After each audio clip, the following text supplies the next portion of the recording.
正係為香港人而設嘅一個版面。咁所以成個版面唔會再係簡體字啦，全部係全繁體嘅界面，用起上嚟更加得心應手啦。咁同一時間咧，呢一個嘅界面會係 Android 4.3嘅設定嚟嘅。咁變相喺嘅桌面嘅應用啊 ，Download Apps 嗰度咧，你都可以去翻我哋 LTTV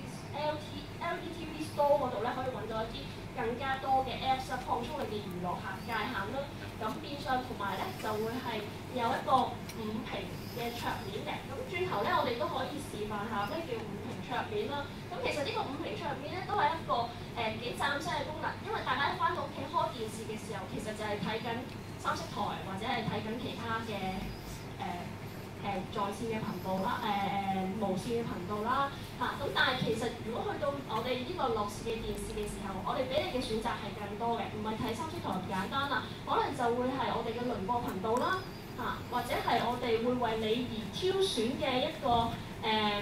一啲推薦嘅桌面頻道啦，即係呢度講緊嘅。係啦，咁另外咧，亦都可以玩 game 啦、玩 Apps 啦，咁所以我哋亦都會有應用嘅桌面頻道係供大家選擇啦。咁大家亦都可以有多啲嘅 entertainment，唔係淨止我哋睇電視咁簡單，可以玩遊戲，可以用 Apps， 係啦，亦都可以上網 browser， 係一部全民嘅 Internet TV 啦。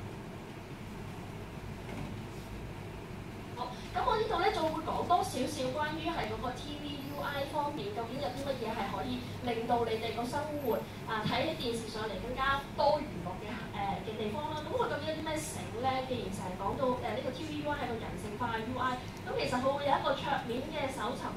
嘅功能啦。咁其實可以按你嘅喜好響翻個 TV Toolbar 嗰度咧，就可以揀選翻你所中意嘅一啲劇集或者一啲節目嘅名稱。咁佢就會響經過我哋龐大嘅樂視網絡嗰度咧，就會可以幫你 search 到 match up 到你中意睇嘅一啲嘅節目。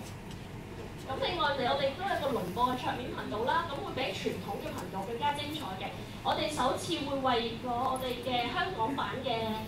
觀眾咧加入咗一個新嘅頻道，就係一個10號嘅台。呢個10號嘅台咧，其實就係講緊我哋 Jam 嘅輪播頻道，咁就會裏邊網絡晒所有阿 Jam 嘅 MV 啦，包括佢同我哋將會響樂視嗰度合作出年嘅太空星空計劃嘅獨家資料咧，都會響10號呢個 Jam 嘅輪播頻道嗰度咧為大家每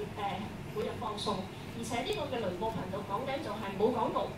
同埋係唔需要日日喺度追5點、8點、10點，你係隨時可以 VOD、video 快點啦，咁樣去揾翻你想睇嘅 Jam 嘅 MV 嘅。咁呢一樣嘢係非常之破格啦，亦都唔會話喺普通嘅電視可以揾到，只係得我哋樂視先至有啦。好，咁當然啦，我哋都有個人性化嘅功能啦，而呢個人性化嘅功能就係可以根據你睇緊嘅一啲節目嘅喜好啦，為你推薦一啲啱你心水同埋啱你口味嘅一啲嘅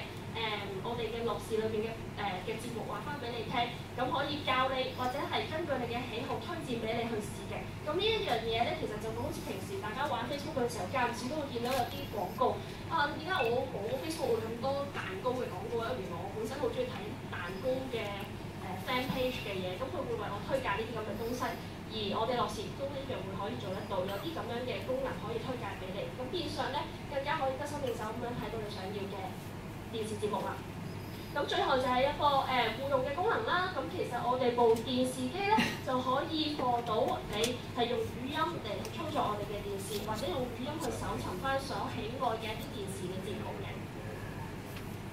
好啦，咁另外我哋會有 browser 啦，咁 browser 其實都已經網絡咗一啲 hotkey 喺度啦，咁大家可以用 browser 找網址又得，或者係經過一啲 hotkey 咧已經去到香港至多人上嘅一啲網站嗰度，咁變相 connect 起上嚟嘅時候就更加快捷同埋方便啦。咁呢個就係我哋 browser 裏邊嘅強大功能。係啦。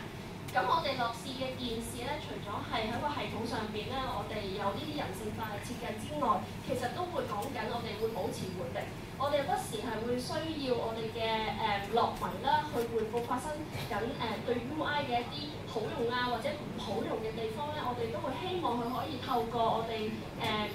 系統每次嘅更新嘅時候不斷改進，而樂迷咧係不斷可以透過客戶為嗰個地方咧去換翻落嚟嘅。咁所以其實我哋係互相係幫助緊大家。我希望可以幫到你嘅同時，你亦都提供唔同嘅資料，令到我不斷去改進我嘅系統。咁呢個唔係普通嘅電視可以做得到，但係我哋樂視就不斷去透過呢個系統嘅更新咧，令到我哋嘅產品同埋我哋嘅 UI 質素繼續保持呢個活力嘅。係啦，咁另外仲有啲管家嘅功能啦，特別貼心啦，譬如可以揀翻啲 children lock 啦，或者係可以透過喺個電視機嘅 setting 嗰度會做一啲 cache 嘅清理啦，咁長期可以幫你保持到你部電視係乾淨啦，同埋係快捷，同埋就唔會有咁多 box 啊放喺度，咁阻住你去運行部電視啦。嗱，咁講緊就係所有嘅設置，其實咧我哋都係非常之簡易啦，一站式咁去設置。其實成部電視機就係透過撳翻我哋遙控器上邊嘅設置嘅制度咧，就可以做到簡易嘅 setting，無論 3D 啊或者係畫質上邊嘅 resolution 啊，各樣嘢都可以喺呢啲button 嗰度一鍵咁樣輕鬆搞掂晒嘅。好啦，咁最後咧，我都想講下關於我哋嘅內容啦。咁其實可能大家都好 concern 嘅就係我哋喺呢個 4K 嘅內容方面，可能好多時都要透過網絡去做一啲 streaming。咁究竟我哋support得到㗎，夠唔夠快㗎？咁其實唔需要擔心，因為我哋樂視咧其實係有一個好龐大嘅網絡嘅系統啦。咁我哋叫佢做 CDN 嘅內容傳遞嘅網絡嘅功能啦。咁其實佢可以佢係一個好龐大嘅一個骨幹去 support 我哋咁大量嘅 data， 而呢扎嘅 data 咧講緊經過我哋嘅發射站咧係會有優先處理，優化咗我哋嗰個signal咧，先至會係傳送到去我哋樂視嘅樂迷嘅電視屋企嘅地方嘅。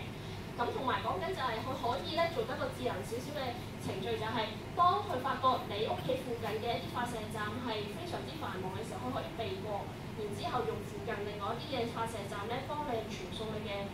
streaming嘅資料去到你嘅屋企。咁所以好多時咧就會係減少咗個 redundancy 嘅情況發生啦。咁呢一個 CDN 嘅 service 咧，我哋係 keep 住會繼續去做一個龐大嘅更新啦，同埋會做緊一個更加大量嘅改善嘅。咁所以喺呢個畫質或者 streaming 嘅一啲數據上面嘅傳輸上面咧，絕對係可以幫到我哋嘅樂迷咧，大大咁去縮短 download 或者係等待嘅時間咯。